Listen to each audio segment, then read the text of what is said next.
My name is Daniel Harris. I'm 32 years old, and I work as a software engineer in Austin, Texas. For most people, those details wouldn't raise an eyebrow, but for me, they carry the weight of years of dismissal, laughter, and open humiliation from the very people who were supposed to believe in me the most, my parents. I still remember the heaviness of that envelope in my hand, the pale blue check folded neatly inside, my name printed across it. $1,400,000. A bonus, not a lottery ticket, not an inheritance, but a reward I had earned with my own sleepless nights, endless coding sessions, and quiet determination. For a moment, I just stared at it, my chest tight. And then a thought hit me like a hammer. They will finally see. See, growing up, I was the different one. My cousins became doctors and lawyers. My younger sister went into finance. At every family dinner, the conversation sparkled with achievements, titles, and prestigious internships. Meanwhile, I was the kid who stayed up past midnight building video game mods, designing little apps no one cared about, teaching myself how lines of code could turn into something that breathed. My parents didn't just fail to understand it. They mocked it. My father would shake his head and mutter, "That's not a real career, son." My mother, never one to mince words, called my job playing on the computer. They would tell me, sometimes right in front of relatives, that I was wasting my potential, that I was chasing shadows, that no matter how hard I worked, I'd never amount to anything. And the worst part? I believed them for a long time. Every cutting remark chipped away at me. Every comparison to my cousins made me feel smaller. I lived with the shame of being their disappointment, wearing it like a scar I couldn't hide. But sitting there, staring at that check, I realized this was the moment I had been waiting for. Not to prove them wrong with angry words or desperate defenses. Those never worked. Number. This was different. This was cold, undeniable proof. Written in ink and signed by my company. A check that carried more weight than every insult they had ever thrown my way. The hardest battles aren't fought in courtrooms or on battlefields. Sometimes, the hardest battles are fought in your own living room, against the people who should have been your strongest allies. And I knew the war I had been quietly fighting was about to end. I folded the check back into its envelope, slid it into my jacket pocket, and took a deep breath. The next family dinner was only 2 days away. For once, I wasn't dreading it, because this time I wasn't walking into that house as the useless son. I was walking in as the man holding 1.4 million reasons why they would never mock me again. If you had asked me 5 years ago what my life looked like, I would have told you it was steady.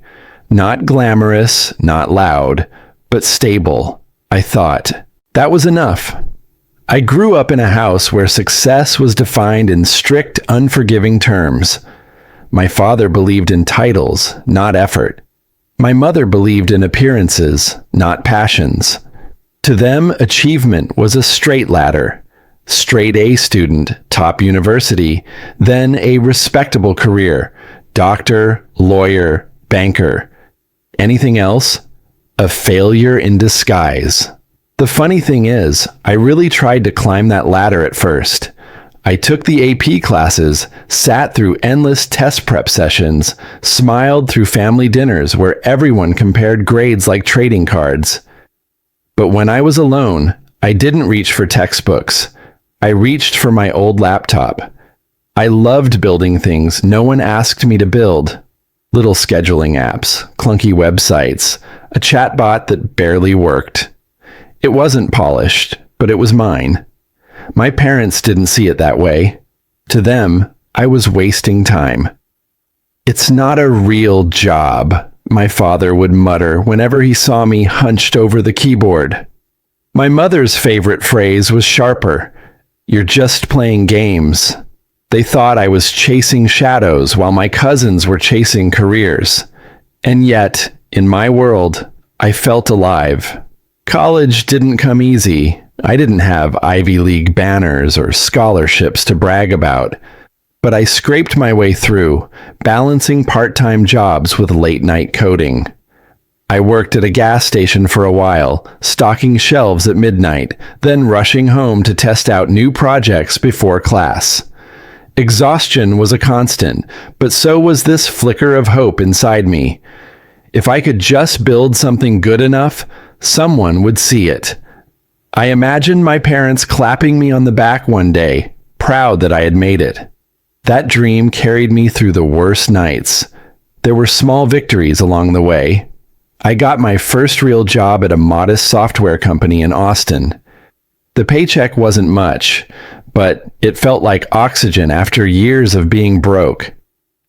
I moved into a cramped apartment, 1-bedroom, squeaky AC unit, furniture from Craigslist. It wasn't much, but when I looked around, I felt something I'd never felt before: independence. At work, I discovered the joy of seeing an idea come alive in the hands of real users. I'd push out a new feature, watch the metrics tick upward, and feel this surge of quiet pride. For once, I was building something that mattered. My manager saw potential in me. My coworkers respected me. That office, tiny as it was, felt more like home than my actual home ever had. But every time I returned for family dinners, reality hit me again. My parents would beam with pride about my sister's finance career in New York or my cousin's medical residency. Then the conversation would swing my way, and my father would introduce me with a thin smile. This is Daniel. He does computers, no explanation, no pride, just dismissal. The relatives would nod politely, then quickly change the subject. I told myself it didn't matter, that their approval wasn't necessary. But the truth? It ate at me. Every laugh at my expense, every time my mother called my job temporary, every time my father asked if I'd thought about law school, it carved another scar. Still, I believed in the story I'd built in my head, that if I worked hard enough, if I kept my head down, one day they'd see. That hope shaped my routine. I'd wake up early, bike to the office, grind through 12-hour days, then come home to an apartment that smelled faintly of burnt coffee from the cafe downstairs. I'd crash on my sagging couch, open my laptop, and push myself to learn more. New frameworks, new systems, anything to sharpen my edge. There were nights I felt invincible, like the future was finally tilting my way. And there were nights I sat in the dark wondering if my parents were right, if I was wasting my best years chasing dreams that would never pay off.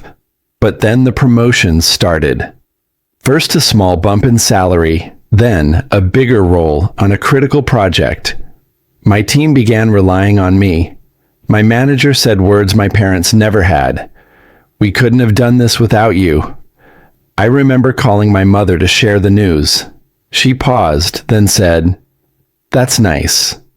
But don't you want something more secure?" I hung up the phone with my stomach in knots. No matter how high I climbed, in their eyes I was still at the bottom. And yet, I clung to the belief that one day they'd understand. One day, I'd show them. I thought I just needed a little more time, a little more success. The cracks were always there, though. Family gatherings where I sat quietly while they bragged about everyone but me. Side comments like, "It's good you're keeping busy," as if I were a child playing instead of a grown man working 60-hour weeks. Little dismissals, piling up, turning into weight I carried everywhere. Still, I told myself a story, that I had a life worth being proud of. A decent apartment, a growing career, a circle of friends who actually believed in me. I convinced myself that was enough, until the night everything changed. It was 2:07 a.m. when my phone buzzed with a new email. The subject line read, "Compensation and bonus update, confidential."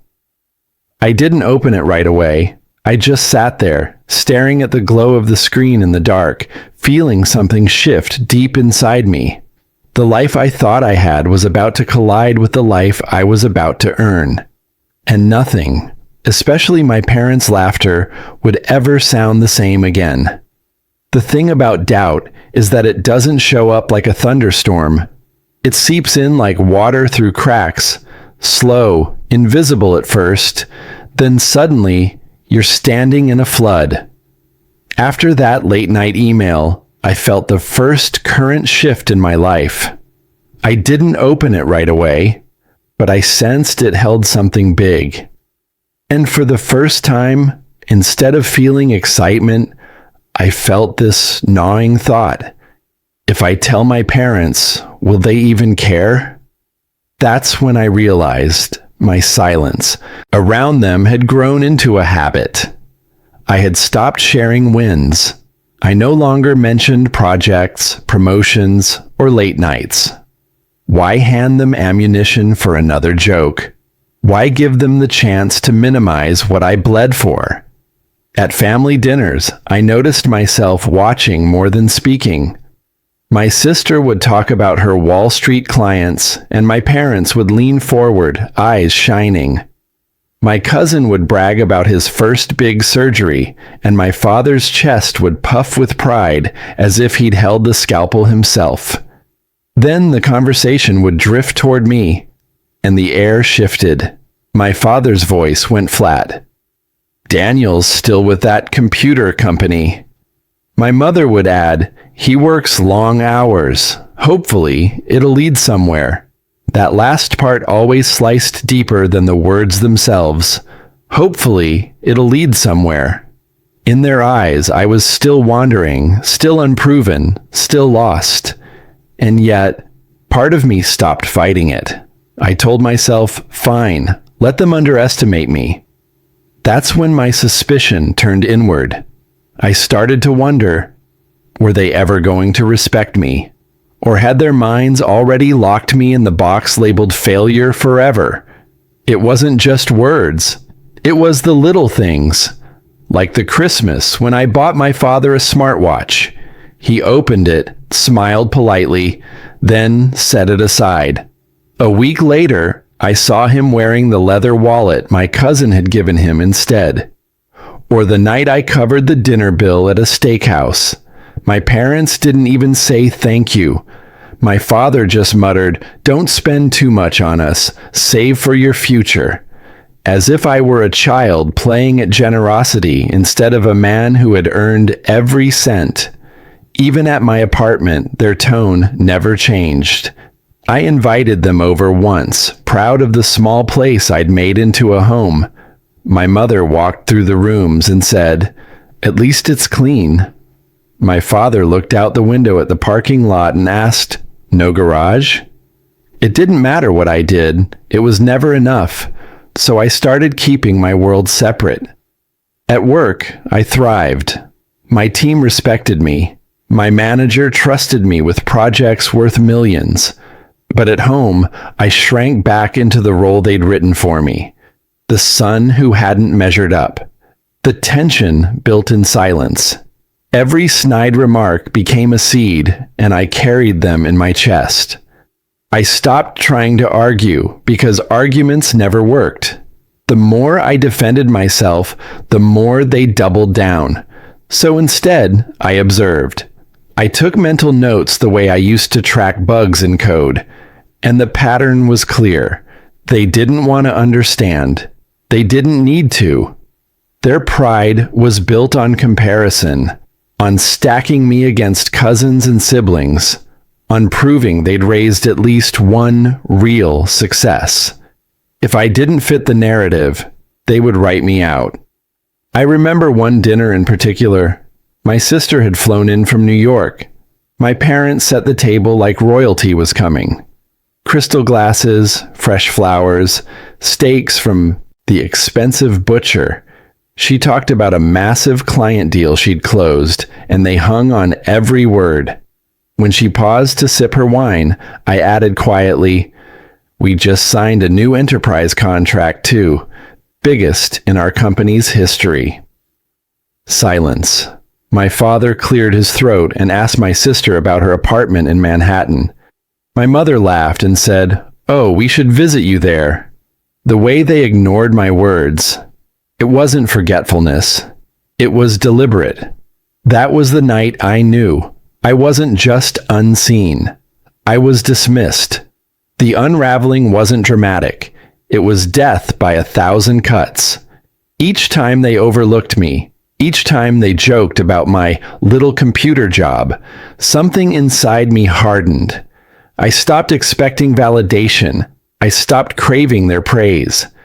And in the quiet, something else began to grow. Resolve. But before that resolve came, there was suspicion. Suspicion that maybe their laughter wasn't just casual. It was rooted in belief. They truly thought I would never succeed. They weren't mocking to push me. They were mocking because they had already given up on me. That suspicion burned deeper than any insult. I started replaying conversations in my head. The times they introduced me to relatives, the way their eyes drifted past me at weddings, the tone they used when they said, "At least you're keeping busy." Busy. As if my work was a hobby, not a career. The more I thought about it, the more I realized I had been living in two parallel realities. One where I was building something valuable, respected by colleagues, trusted with projects worth more than my parents' house. And another where I was still the kid in their basement, tinkering with wires while the real adults built legacies. And then came the email. It sat unopened for a day, glowing in my inbox like a secret. Finally, late at night, I clicked it. My eyes scanned the words. Performance review, exceptional. Bonus award, $1,400,000. Effective immediately. My heart stopped. This wasn't just a raise. This was life-changing. This was validation written in black and white. Proof that all the nights of doubt, all the years of quiet work, had been leading here. But my first thought wasn't joy. It was them. What will they say now? Will they still call it useless? Will they still laugh? For once, I didn't feel the urge to tell them immediately. I didn't need to run home with news. No, this was different. This time, I would hold my silence. I would let the suspense build. And when the moment was right, I would show them, not with arguments, not with explanations, but with a number they couldn't dismiss. The unraveling was complete. I no longer doubted myself. I doubted them, their judgment, their vision, their ability to see me clearly. And as that realization sank in, so did something else. I wasn't going to defend my life anymore. I was going to prepare.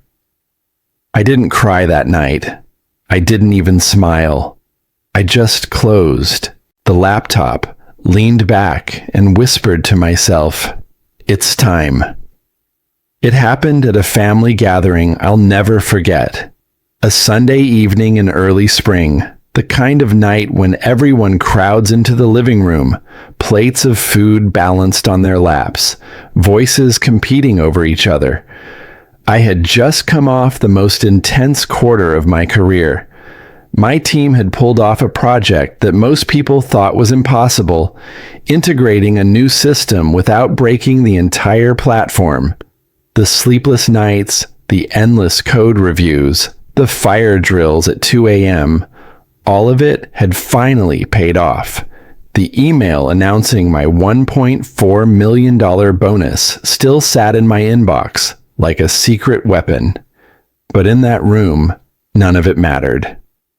We were halfway through dinner when my father cleared his throat and in his usual booming voice began bragging about my cousin Ethan. "Our doctor boy just completed his first big surgery," he said proudly. The room erupted in applause. My mother leaned over to add, "And Maya just got her promotion at the firm in New York." Partner track, more applause. Smiles all around. Then, inevitably, the spotlight turned my way. My aunt asked, "And Daniel? What's new with you, dear?" I opened my mouth to speak, ready to share something, anything, about the incredible milestone I just reached. But before I could, my father chuckled and said, "He's still at that little computer job. Spends all day staring at screens. We just hope he figures out something more solid soon." The room laughed. It was a polite laugh, the kind people use to smooth over awkwardness, but it cut like a knife. My mother chimed in, "Yes, at least he's keeping busy. You know how these tech jobs are. Here today, gone tomorrow." I froze. I felt the words I'd planned to say evaporate in my throat. Around me, relatives nodded sympathetically, as if my life was a cautionary tale, as if I were some drifting son who hadn't found his path. And in that moment, something inside me broke. Not loudly, not with tears or yelling. It was quieter than that. A sharp, clean snap, like a bone setting itself into place. I looked around that room full of people who thought they knew me. People who thought useless job was my identity. And I realized nothing I said would change their minds. I could stand up and shout about my projects, my promotions, even the 7-figure bonus that was literally in writing. They wouldn't hear me. They'd find a way to laugh it off, to fold it into their narrative of failure. So I stopped wanting to explain. That was the moment. The moment I knew, not just that I would prove them wrong, but that I wouldn't do it with words. I would do it with results so undeniable, so sharp, that even their laughter would choke in their throats. I sat there, smiling faintly, letting them believe what they wanted. On the outside, I looked calm. On the inside, I was already planning. That night, after the dishes were cleared and the relatives had gone home, I drove back to my apartment in silence. The city lights blurred past my windshield, but my mind was sharper than it had ever been. I didn't feel sadness. I didn't even feel anger anymore. What I felt was clarity. A war had been declared on me, not with weapons, but with words, with years of dismissal and mockery.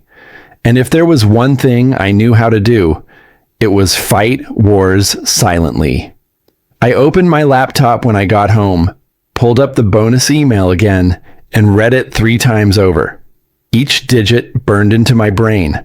$1,400,000. I whispered to myself, "You wanted to laugh at me? Fine. But soon, you'll choke on that laughter." I didn't cry. I didn't scream. I started planning. I realized I didn't need their approval anymore.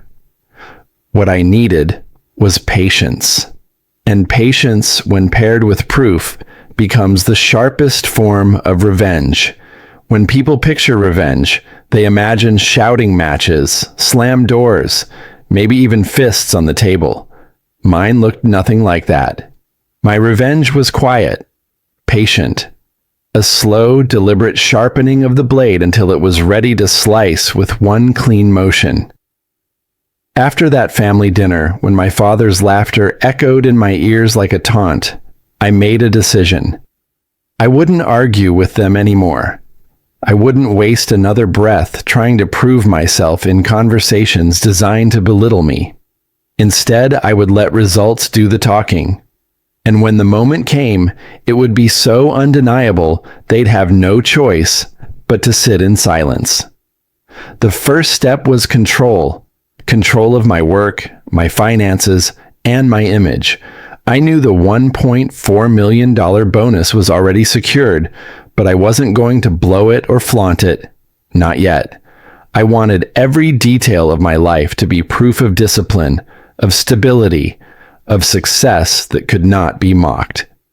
At the office, I doubled down. I volunteered for the projects no one else wanted, the gnarly, risky ones that could either sink or shine.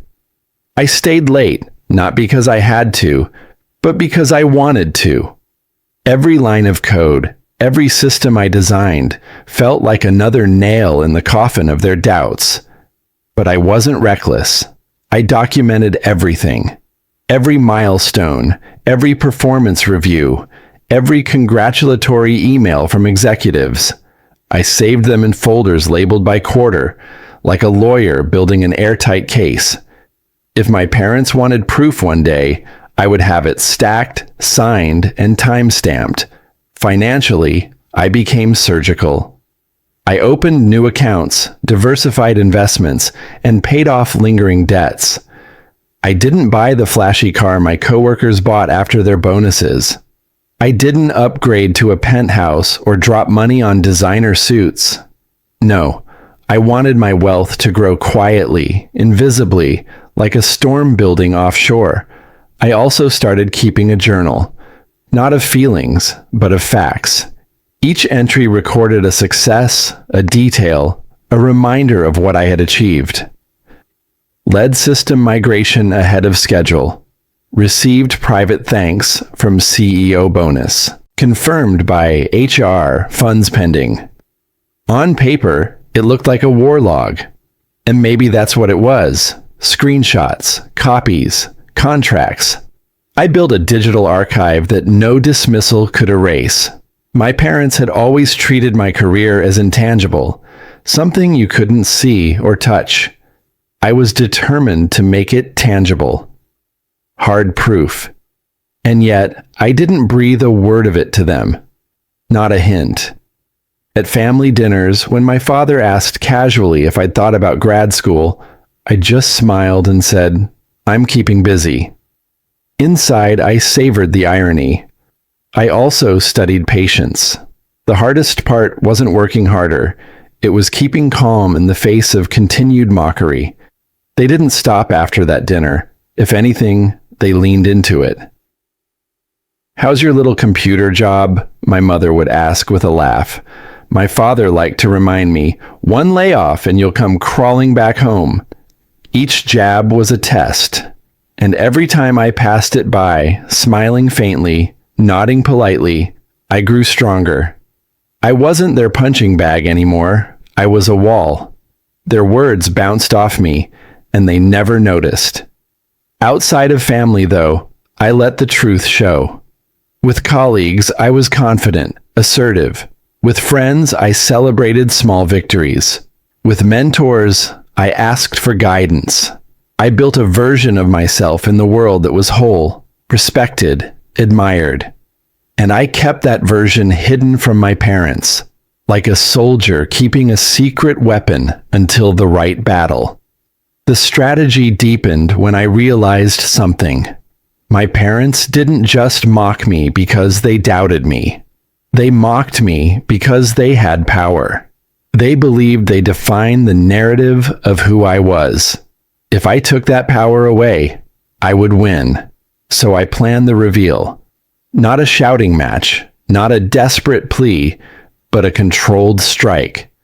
I wanted the moment to unfold in public, with relatives present so there'd be witnesses.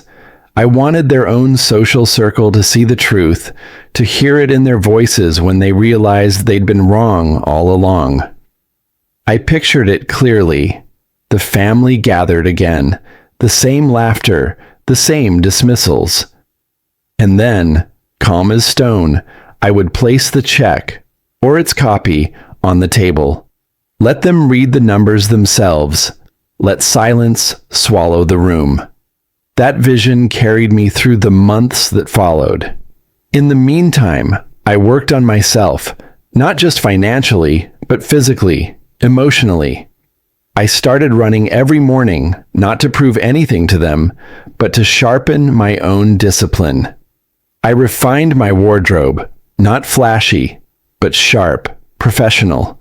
If I was going to face them as a new man, I wanted to look like one too. I also started reconnecting with extended relatives.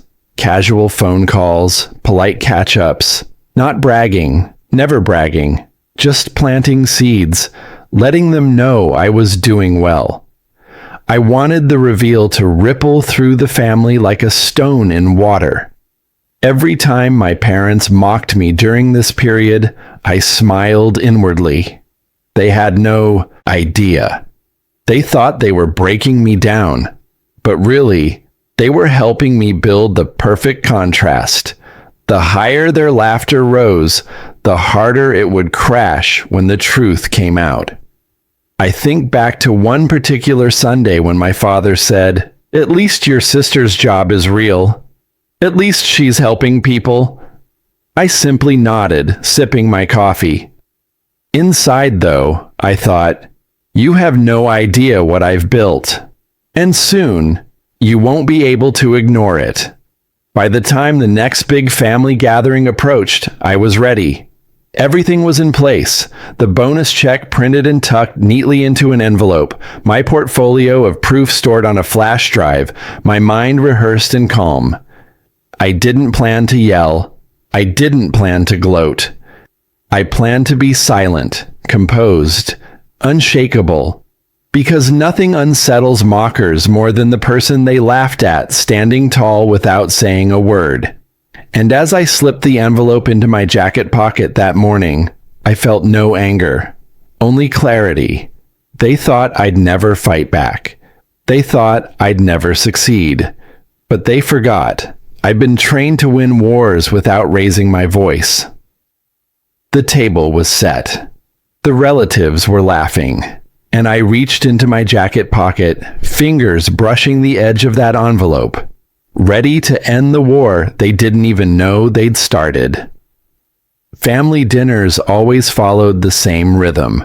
My mother fussed over the food, my father held court with his booming voice, and the rest of us sat around that heavy oak table pretending the comparisons didn't sting. I used to dread those nights, but this time I arrived prepared. The envelope was in my jacket pocket, thin but heavy with meaning. Inside was the check, $1,400,000. Proof, not a story, not a claim. Hard evidence. When I walked in, I could already feel the familiar tension. My mother greeted me with her usual smile, quick and polite, before turning her attention to my sister. My father clapped me on the back with a perfunctory, "Still at that computer job, son?" It was the same tired jab, recycled for years.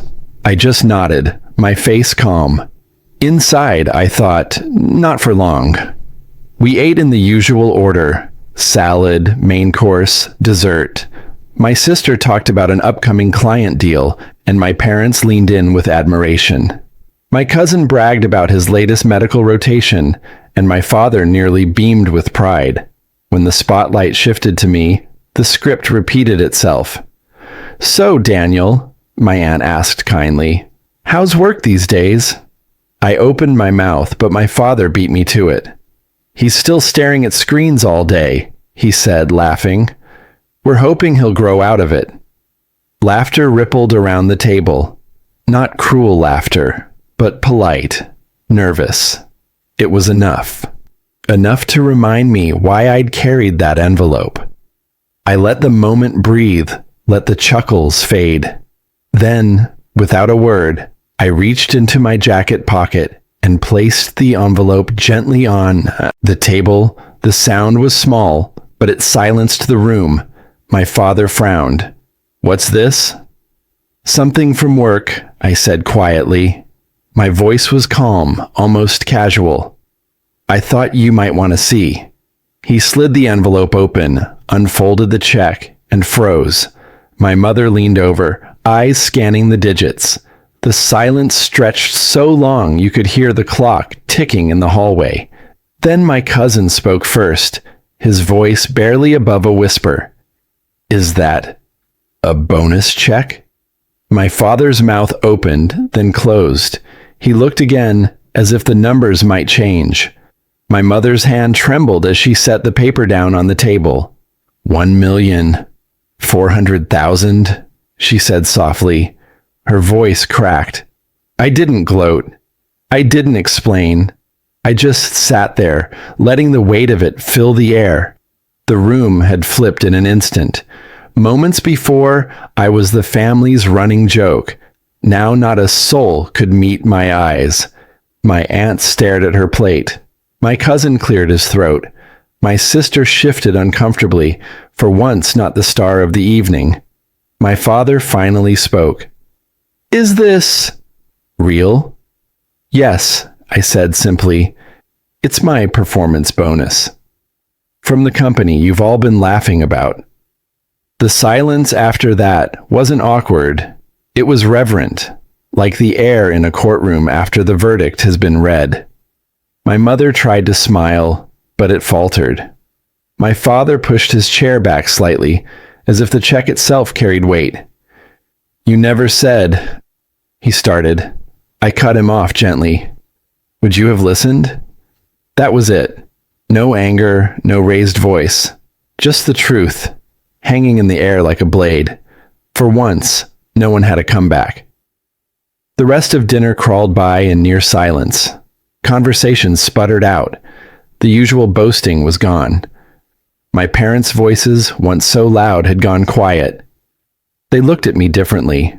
Not with warmth, not yet, but with something that looked a lot like fear. Fear of how wrong they'd been. When dessert was served, I stood. I should go, I said politely. I slipped the check back into the envelope, slid it into my jacket, and thanked my mother for dinner. My father didn't even move to stop me. He just sat there, staring at his empty plate. As I walked out, I glanced back once. My mother's eyes followed me, wide and unsteady. My father's shoulders slumped.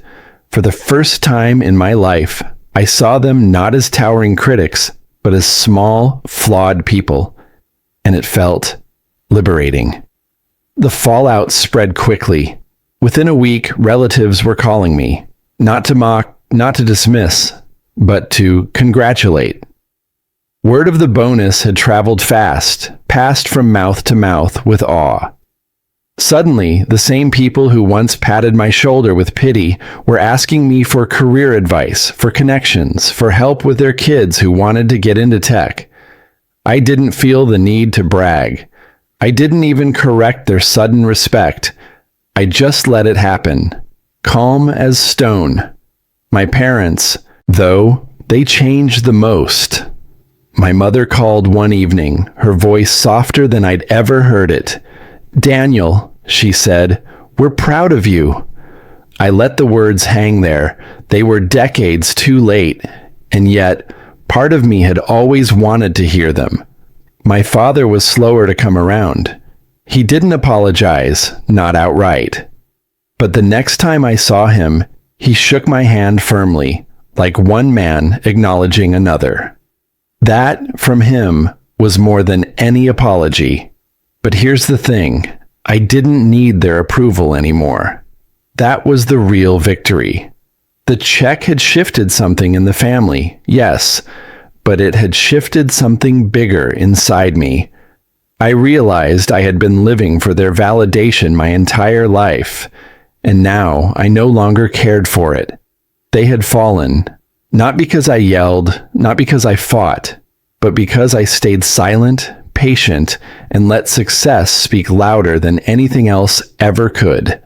And that silence was the sweetest revenge of all. The courtroom didn't need a judge. The living room was enough. One envelope, one number, and years of laughter collapsed into silence. Time has a way of softening even the sharpest moments. Weeks passed after that dinner, but the silence from that night still lingered in my parents' house. The check had done what my words never could. It forced them to see me. For the first time, they stopped making jokes at my expense. The The backhanded comments, the dismissals, the comparisons, they all vanished overnight. In their place came hesitations, careful questions, even respect. My father, the man who had spent years telling me to find a real career, started asking how my projects worked. He'd sit across from me with his brows furrowed, trying to understand. My mother, who once called my job temporary, began introducing me at family gatherings differently. She no longer said, "He does computers." Now she said, "Daniel is doing very well for himself." But here's the truth. By the time they changed, I no longer needed it. The moment of validation I'd craved my whole life had already come, and it didn't come from them. It came from me. I learned that night that silence can be louder than shouting, that patience, when paired with proof, carries more weight than any argument. I didn't have to fight them in their arena of words. I built my own arena, one of discipline, resilience, and quiet success, and let them step into it. Life after that night shifted in more ways than one. With the bonus, I finally bought a home of my own, a modest place with a yard and an office where I could work in peace. I invested carefully, not for flash, but for security. My days no longer carried the same restless hunger to prove myself. I was building not for their approval, but for my future. The relationship with my parents healed slowly. There were no apologies, no dramatic reconciliations, just small gestures. My mother dropping off food at my house, my father asking about the stock market. They will never say the words I once longed for, but I've stopped waiting. Some debts can't be paid in words. And that's okay, because what mattered wasn't changing them, it was changing me. I had spent years carrying the weight of their laughter, letting it define me, letting it shape every decision. That night at the dinner table, when the check silenced the room, the weight lifted. I wasn't their disappointment anymore. I wasn't their useless son. I was a man who had built his life brick by brick, quietly, patiently, until it stood tall enough to be undeniable. And the lesson I carry now is simple. You don't need everyone to believe in you. You don't need applause or recognition or even approval. What you need is resilience, the kind that survives mockery, the kind that endures silence, the kind that keeps going when no one is watching. Because one day, the world does watch. And when that day comes, if you've done the work, you don't need to say a word. She took everything except my soul. He mocked everything except my resolve. And from that, I rebuilt my life, not for them, not for revenge, but for me. If you've ever been underestimated, remember this. Silence and patience can be the sharpest revenge. Don't fight with words. Let your results speak. If you felt this story, share it with someone who needs that reminder today. And if you want more stories like this, make sure to subscribe. You'll never miss the next one.